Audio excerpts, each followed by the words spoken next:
Ganito may kalaban ka na ganyan. So pagka alam mong aawayin ka, huwag kang tumayo lang ng basta na ganito lang. Siyempre alerto ka, handa ka lang.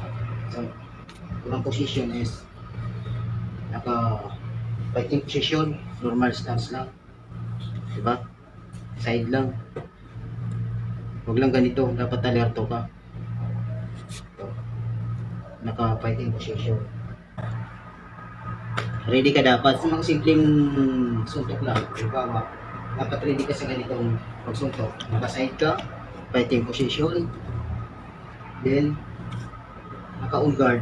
On guard ka, diba? Kahit dito lang.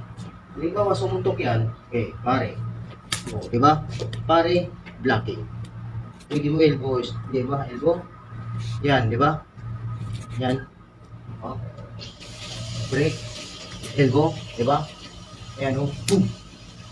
Diba? So, sinusundan. Halimbawa, isang suntok lang o. Pare, yan o. Pare lang. Diba? Ayan o, boom! Diba?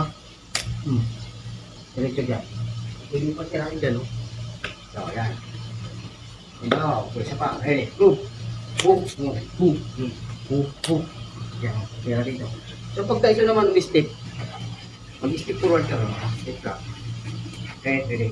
Boom, diba? Ito pa rin, diba? Yan pa rin, diba? Boom! Boom! Diba? Pwede mo pa rin tirahin dyan, o. Yan. Yan, o.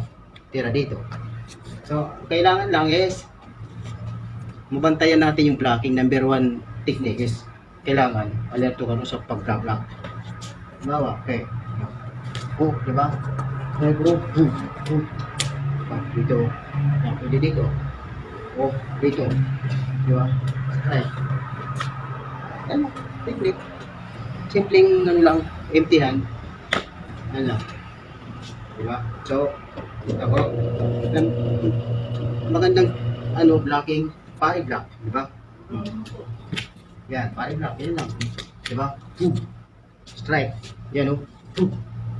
Pwede pa dito. Block. Yan. Oh, boom! Lang. Simpleng technique lang.